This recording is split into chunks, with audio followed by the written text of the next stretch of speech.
Hey y'all, Dr.Trehunna. So it's commonly known worldwide, especially in the health community, if you have high blood pressure, you should most definitely cut out your salt intake, right? So today, what we're gonna cover is why that's the absolute worst thing you can do right now, okay? And what you need to do is focus on your insulin resistance, okay? So first things first, why we was all taught that you need to cut out your salt intake? So if you understand how salt works in the human body, what's gonna happen is when you actually consume salt, it's gonna naturally retain water, right? So what doctors and physicians are worried about is, okay, well, if you're retaining so much water, your blood volume goes up. If your blood volume goes up, that means your blood pressure is higher, right? So what they want to do in order to mediate the issue is they're going to say, okay, cool, just don't have any salt, and basically you shouldn't have high blood pressure, but they're going to also still provide you these high blood pressure medications, right? Obviously there's something not being fixed, because at the end of the day, the salt is not what's causing the issue. It's what the hormones that's being elicited inside your body that is doing to your body that's causing you to retain the salt in the first place. Okay, so first things first, if you're somebody who's dealing with some sort of a hypertension or you're pre-diabetic, because believe it or not, if you're pre-diabetic, you have some sort of high blood pressure, all right? This is all due to the insulin response that's happening inside your body. So when your body is excreting insulin, what it's telling your body to hold on to water and hold on to sodium and hold on to whatever energy that you're providing, okay? So energy or insulin naturally is the energy storage hormone, all right? But what's happening is insulin also tells your body to do other things or other organs to do things. For instance, if you have a high insulin, then it's gonna tell your body or tell your kidneys to, hey, we need to hold on to some of this salt too, right? So if it's holding on to more salt, then what's gonna happen is your body's natural blood pressure is gonna rise, all right? So you gotta think deeper versus just, oh, I'm gonna go ahead and put a Band-Aid on the gunshot wound. Because if you just go ahead and cut out salt, what's gonna happen is, one, not only you're not gonna enjoy your life, right? And then it's gonna make you want to cheat more, right? Because everything that you're eating is bland. But two, what's happening is you're stressing out your body, because believe it or not, your body needs this electrolyte, okay? So there's about 5 main electrolytes. There's sodium, there's potassium, there's calcium, there's magnesium, there's chloride, right? If you're not providing your body with any of these things, 9 times out of 10, something's gonna go wrong, right? So when somebody says, oh, I'm salt sensitive, right? They're not salt sensitive. You're usually potassium deficient. So the problem with you having too much salt, or why doctors prescribe to people to stop having as much salt, is because 9 times out of 10, this person is not gonna fix their diet.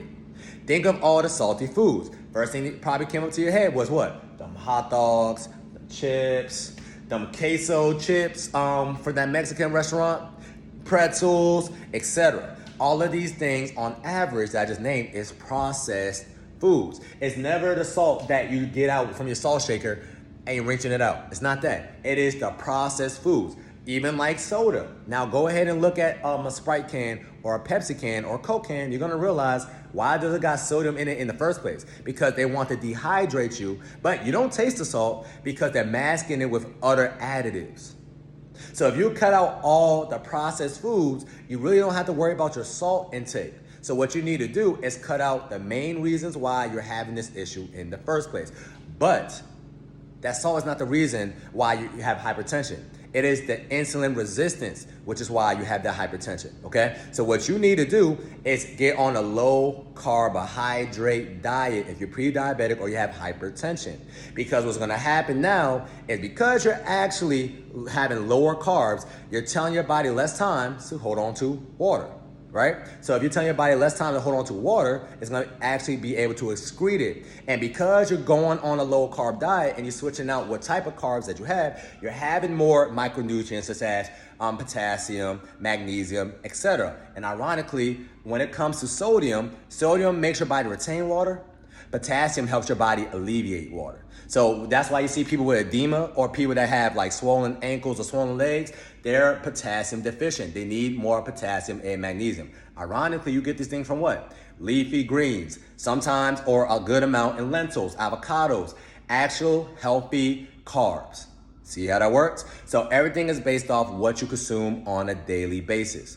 So Also, if you're somebody who is hypertension or has high blood pressure, you're somebody where if you have less salt, you're gonna start raising the catecholamines in your body. And the catecholamines is stressing out your body, and your sympathetic nervous system is like, hey, this person, for some odd reason, is not giving us any salt anymore.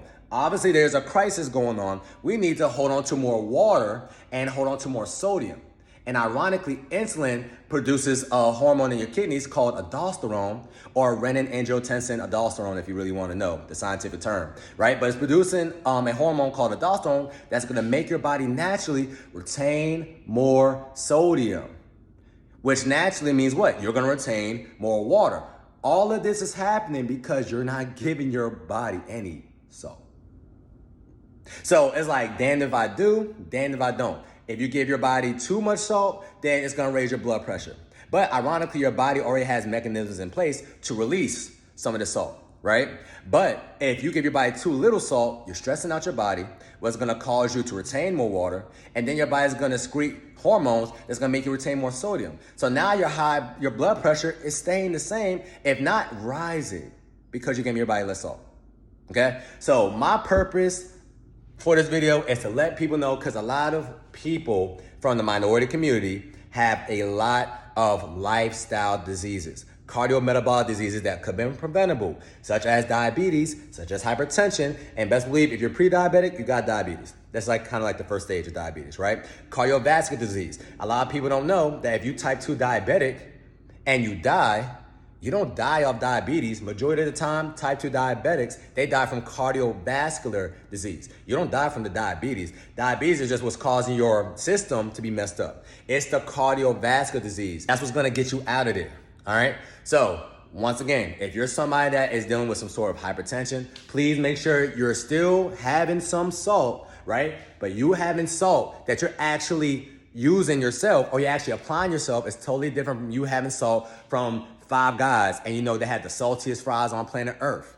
So if you're gonna worry about your sodium intake, don't worry about the things that you can control, right? With the salt shaker, I want you to salt to taste. Worry about the things that's out of your control, things that are processed and already prepared for you. And of course, they're gonna use a lot of salt. Why? Because when you decide to pick it up from the store, they wanna make sure that you still enjoy what you're eating. That way they have a reoccurring customer. So we're gonna load it up with sodium, because sodium naturally is a what? Preservative.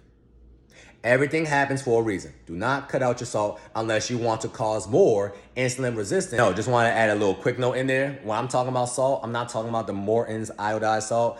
Make sure you have something like pink Himalayan salt or Redmond's real salt. I want you to go ahead and Google that. Redmond's real salt. That's the best salt, and you can salt as much as you want. Why? Salt naturally has a negative feedback loop in the body, which means what? If it's too salty, you don't want to eat that food anymore. But sugar has a positive feedback loop in your body, which means what? You add more sugar, oh, you're gonna want to eat more of it. So salt to taste, but control your own fate with your own salt. Cool? Talk to you soon.